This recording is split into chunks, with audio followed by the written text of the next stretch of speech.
আমি শুরুতে কোরআনে কারীমের বেশ কয়েকটি আয়াত তেলাওয়াত করেছি। এই আয়াতগুলোতে আল্লাহ রাব্বুল আলামিন দিন এবং রাতে 24 ঘন্টার মধ্যে একটা বিশেষ সময়ের গুরুত্ব এবং মর্যাদা বিভিন্নভাবে ফুটিয়ে তুলেছেন।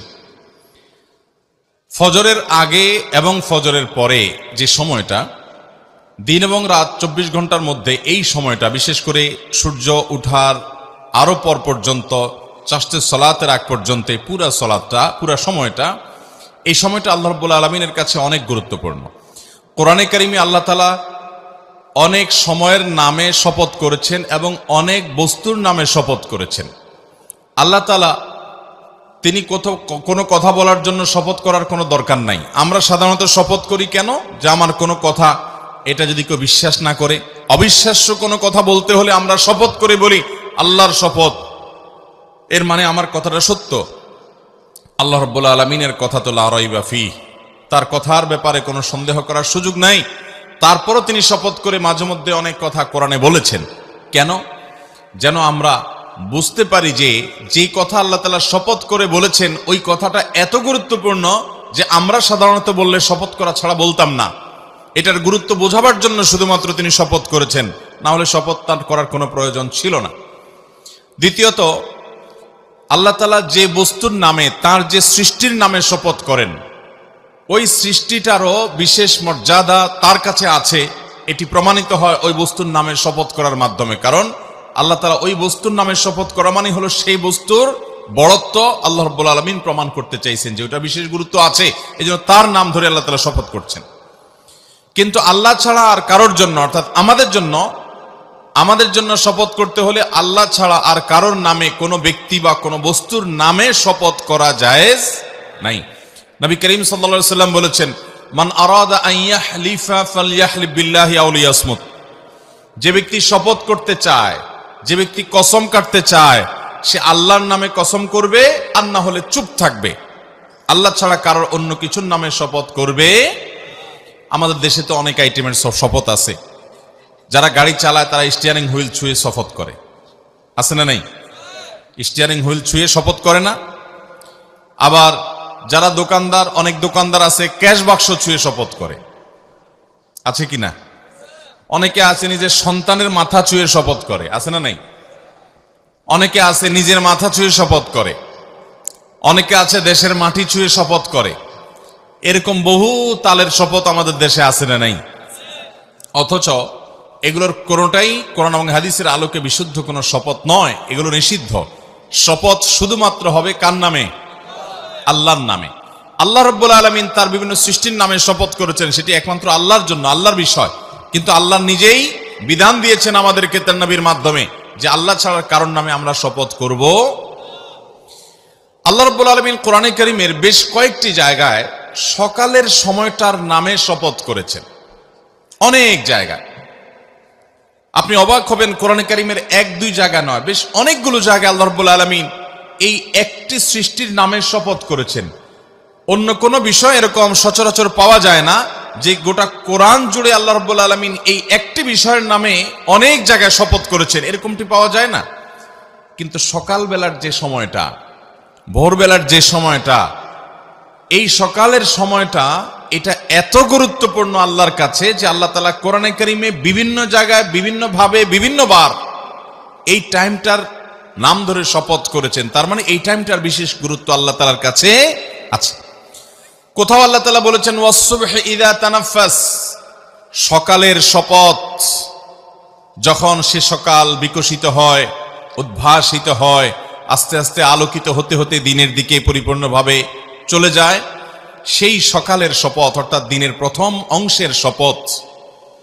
আল্লাহ বলেছেন অন্য জায়গায় শপথ করে ওয়াল ফাজর, ফজরের শপথ, ভোরের শপথ। অন্য জায়গায় আল্লাহ বলেছেন ওয়াসাব্বিহুহু বুকরাতাও ওয়া আসীলা, তোমরা তাসবিহ বর্ণনা করো, পবিত্রতা বর্ণনা করো আল্লাহ রাব্বুল আলামিনের সকালে এবং সন্ধ্যায়। এই যে সকালে তাসবিহ বর্ণনা করা আল্লাহ নির্দেশ করেছেন। অন্য জায়গায় আল্লাহ বলেছেন ওয়াসাব্বিহ বিহামদি রাব্বিকা বিল আশিয়্যি ওয়াল ইবকার, আর তুমি তোমার রবের প্রশংসা মাখা তাসবিহ এটা বর্ণনা করো সন্ধ্যা এবং সকালে। সকাল এবং সন্ধ্যা অর্থাৎ দিনের শুরু এবং দিনের শেষ বা রাতের শুরু, এই সময়গুলো আল্লাহর কাছে অতীব গুরুত্বপূর্ণ। এর ভিতরে বিশেষভাবে গুরুত্বপূর্ণ হলো সকালের সময়টা।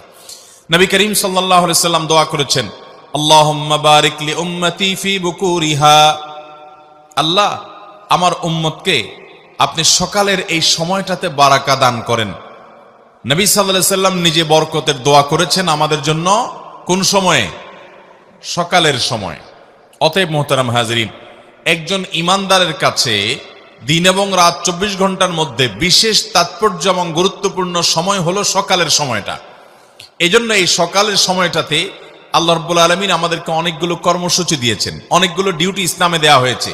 তার ভিতরে সবচেয়ে বড় ডিউটি হলো ফজরের সালাত জামাতের সাথে পুরুষরা আর মহিলারা বাসায় ওয়াক্ত মতো সুন্দর করে আদায় করা, এটা হলো সকালের সবচেয়ে প্রধান ডিউটি। অথচ সকালের এই আমলটা আমাদের সমাজে বেশিরভাগ মুসলমানদের জানা করাটা কঠিন হয়ে যায়, ঠিক কিনা বলেন? ফজর নামাজ পড়াটা কি সহজ হয় না কঠিন হয়? অথচ আল্লাহ রাব্বুল আলামিন ফজরের নামাজ পড়াটাকে আমাদের জন্য সুন্নত করেছেন না নফল? এই ফরজটা শুধু সাধারণ ফরজ নয়। নবী করিম সাল্লাল্লাহু আলাইহি সাল্লাম বলেছেন, ফজরের নামাজে উপস্থিত হতে পারা এটা মুনাফিকদের জন্য খুব কষ্টকর হয়। আল্লাহর খাতায় কারা কারা মুসলমান আমরা নিজেরটা নিজে জানি না। আমি তো নিজেকে মুসলমান দাবি করি, কিন্তু আল্লাহর কাছে আমি মুসলমান হিসাবে অ্যাকসেপ্টেড হতে পেরেছি কিনা, লিস্টেড হতে পেরেছি কিনা, তালিকাভুক্ত হতে পেরেছি কিনা এটা আমি জানি না। তবে কিছু মার্কা আছে আল্লাহর কাছে, যাদের মুসলমান হিসাবে যাদের নাম লেখা আছে তাদের কিছু কি আছে। এর ভিতরে সবচেয়ে বড় মার্কাগুলোর একটা হলো ফজরের নামাজ আপনি পড়তে পারেন প্রতিদিন জামাতের সাথে। এটা মুসলমান আল্লাহর কাছে থাকার, আপনার লিস্টে নাম থাকার একটা মার্কা। আর যাদের ফজর নামাজ জামাতের সাথে পড়া হয় না, এটা তারা পারেন না, চেষ্টা করেও হয় না, তারা মাহরুম, তারা বঞ্চিত, তারা কপাল পোড়া যে ফজর নামাজ তারা জামাতের সাথে আদায় করতে পারেন না। এই লোকগুলো মুনাফিকের মার্কা তাদের মধ্যে আছে। তাদের ইস্তেগফার করে দ্রুততার সাথে নিজেকে পরিবর্তন করার সংকল্প করতে হবে। তাহলে ফজর নামাজ জামাতের সাথে পড়বো তো ইনশাআল্লাহ। নবী করিম সাল্লাল্লাহু আলাইহি সাল্লাম বলেছেন, ফজরের সালাত আদায় করার জন্য যারা আলো আঁধারের মধ্যে বাসাবাড়ি থেকে বের হয়ে চলে যায়, আল্লাহ রাব্বুল আলামিন কিয়ামতের ময়দানে ভয়াবহ অন্ধকারের শাস্তি হবে একটা পিরিয়ডে।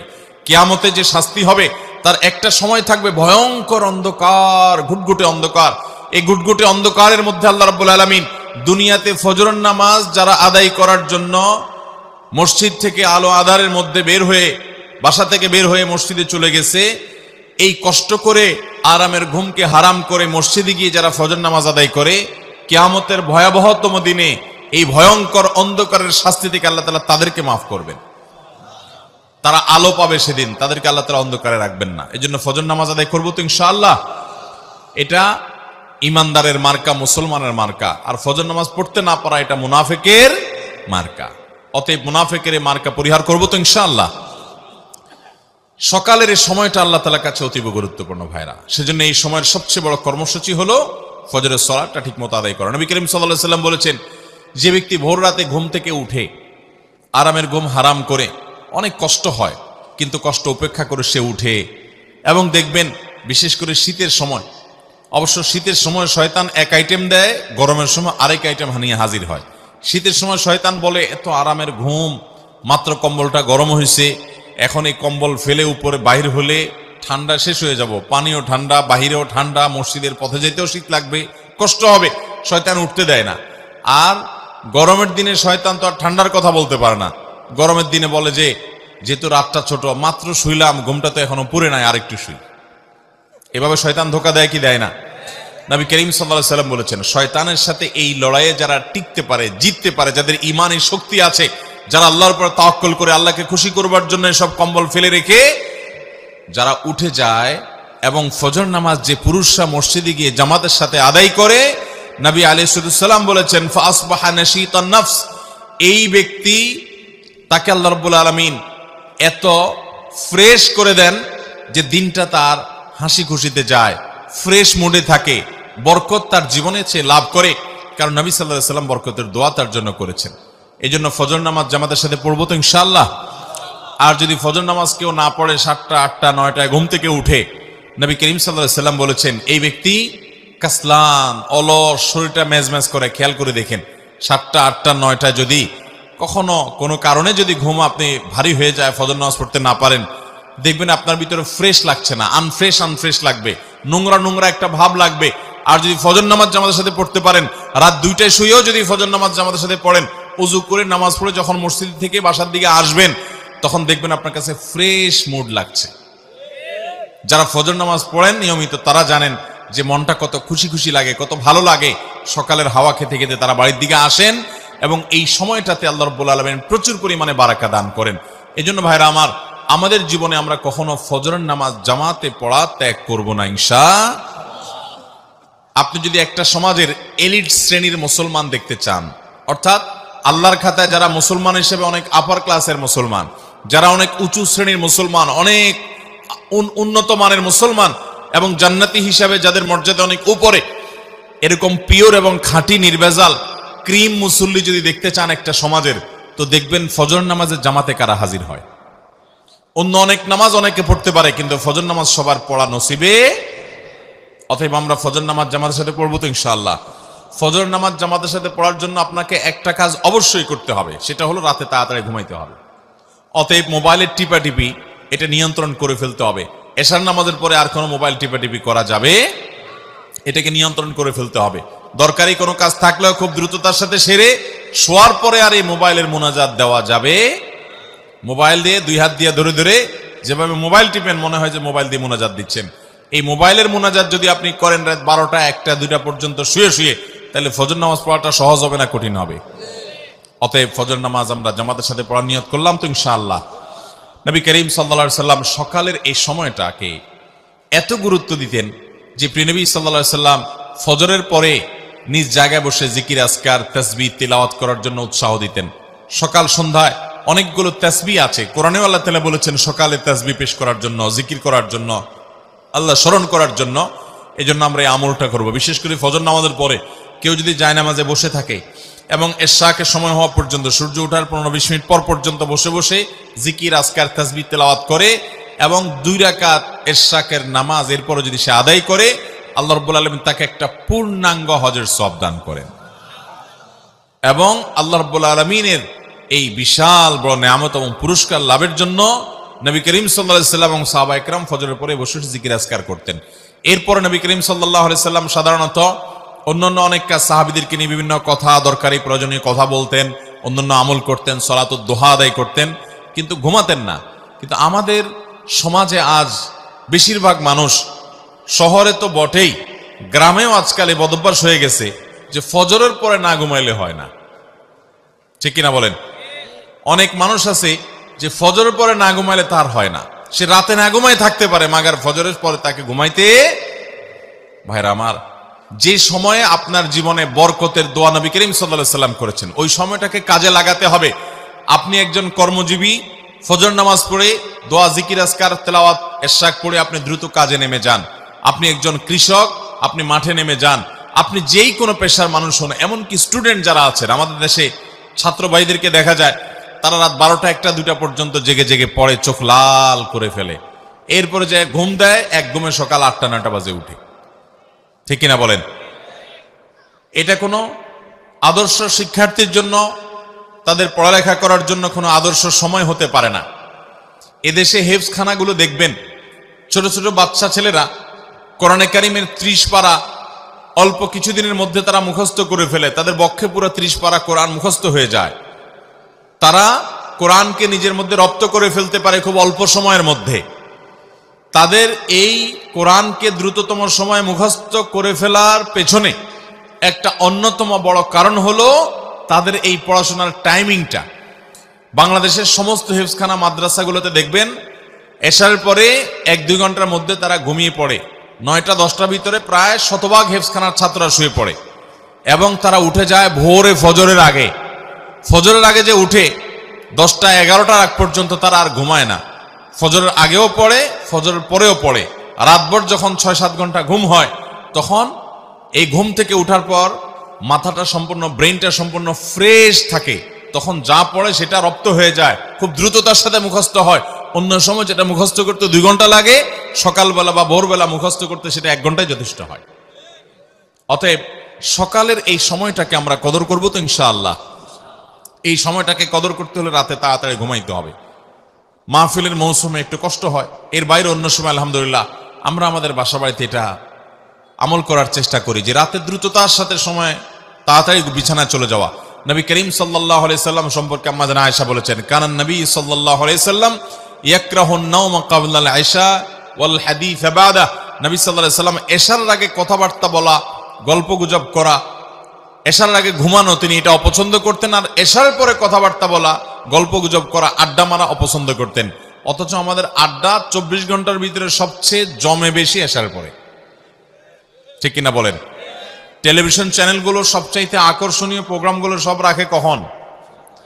কারণ রাতে তাড়াতাড়ি শোয়ার ফজিলতের হাদিস আপনি না জানলে কি হবে, ইবলিস আপনার চাইতে আগে জানে।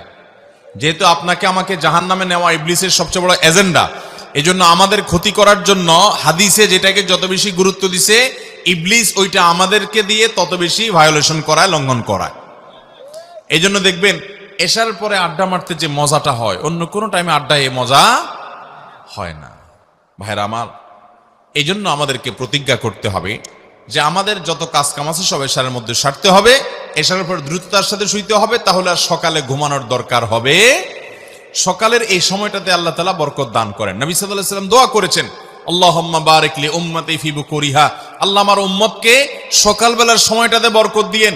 যে সময় আল্লাহর নবী বরকতের দোয়া করেছেন, ওই সময় আপনি ব্যবসা করলে ব্যবসায় বরকত হবে, আপনি কৃষি কাজ করলে সেখানে বরকত হবে, আপনি পড়ালেখা করলে সেখানে বরকত হবে, আপনি আমল করলে, জিকির আজকার তেলাওয়াত করলে সেখানে বরকত হবে। আপনি সকালের এই সময়টাতে যাই করবেন সেখানে বরকত হবে, কারণ সেটা বরকতের দোয়া করেছেন কে? নবী করিম সাল্লাল্লাহু আলাইহি